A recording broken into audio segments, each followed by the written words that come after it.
Language is a big part of a person's identity and culture. Bahasa Jiwa Bangsa. And with that in mind, memartabatkan bahasa kebangsaan tanggungjawab bersama. So they say, but when I go right ahead and browse the internet, nowadays it seems that I'm learning a very different lesson. So without further ado, here's how to destroy your own language.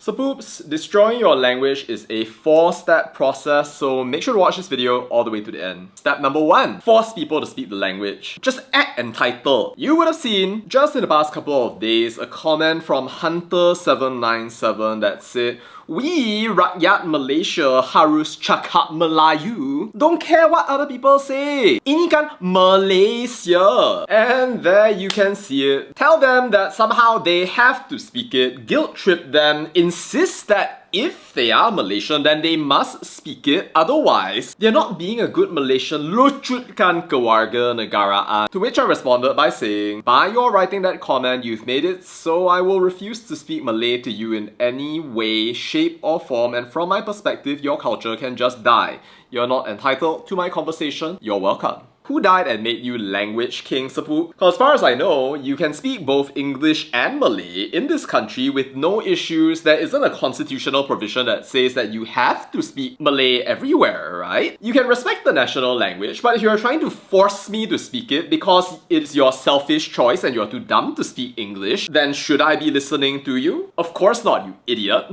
And that's the same for pretty much anyone else as well. If you see idiots like this who are going out and telling you that you need to speak Malay because they want you to speak in Malay, you can casually ignore them. They are losers, they are not worth your time. But wait, some of you might say, cannot like that lah. At home also my papa mama say things like, 你是华人，你一定要讲华语吗？你以为你是昂摩郎是吗？ And yes, quite a number of us actually fell for that. The reason I can speak fluent Chinese right now and have discussions that I don't currently have on this channel It's sort of because of that process of gaslighting though.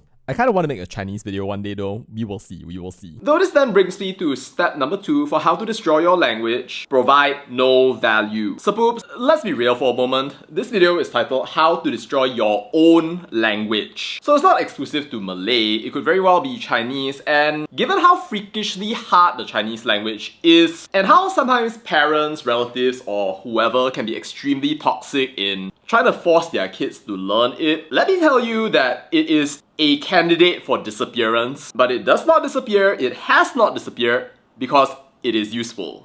You probably know that if you learn Mandarin, then you get access to Mandarin speaking only jobs. If let's say you want to work with a supplier overseas in China, then you can have a conversation with them. You can watch all sorts of Chinese dramas here, there and everywhere. And you gain access to a whole new world of literature and culture from learning Chinese. Of course, there's plenty of literature and culture in the Malay language as well, but you have to ask yourself if you're actually gaining any value, if the only advantage that you get from learning Bahasa Melayu and using Bahasa Melayu is that you get to speak with idiots like this who somehow think that the best thing to communicate to you is to tell you to use their language while offering no knowledge, no information, nothing of value because they never gain anything except the ability to yap about how other people must use Malay. But yeah, this brings me to step number 3. If you want to destroy your language, all you need to do is keep speaking English while telling everyone to speak Malay. Be as big of a hypocrite as you want. Ini kan Malaysia. Surely they must call Port Dickson Pantai Dermaga. Which is actually kind of funny because I remember the last time I went for a Dewan Bahasa event, I remember asking directions in Malay. Kat mana bang? Oh, over there, turn left. They replied in English. And we're talking about the people who are supposed to protect the sanctity of the Malay language, replying to me in English. In all the GLCs, people can speak English, send their kids to international schools. No matter what you do, Janji fly. Because actually, you personally don't respect the language, but somehow you want everybody else to go out and do as you say, not as you do. I mean, come on, Sapoop. If you really want Malay to be a respected language, then you have to do better than just speaking it in parliament where it's legally required. You have to actually use it as a language to do all of those things that you seem so sure that you can do. Throw away all of that Bahasa Penjajah. Never study at a Western university because everybody knows that be an then is the way to go. But then this brings me to step number 4. If you want to destroy your language, very simple, just stay in a delusion. Keep telling yourself that you are the best in the world, you have no need to catch up with other people, actually your language is the very best, you can compete without translating, do better than everyone else. It doesn't matter that people in Malaysia and the companies in Malaysia were speaking in English and Chinese already. Doesn't matter that your Malay leaders are speaking English and they value English more than they value Malay. All you need is to tell yourself that everything will be kencana. I mean, semua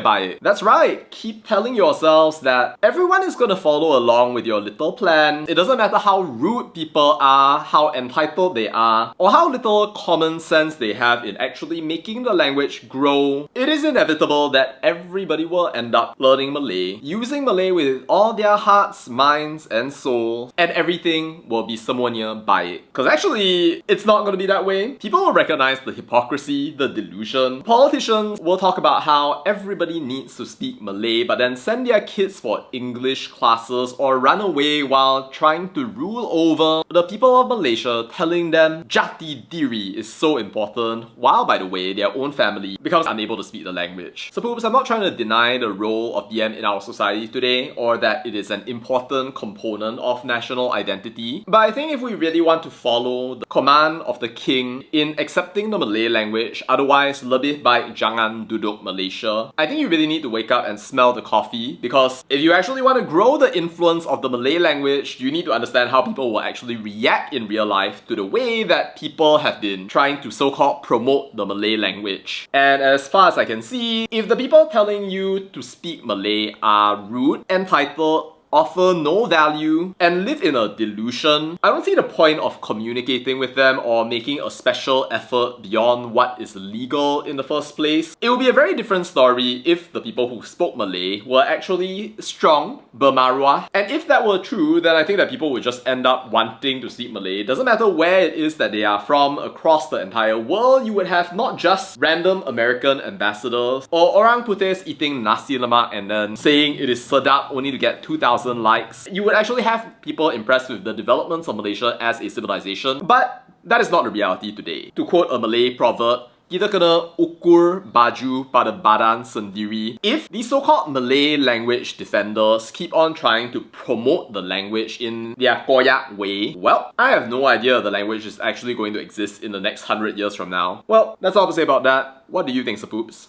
Let me know your thoughts down in the comments. Have a great one. Peace.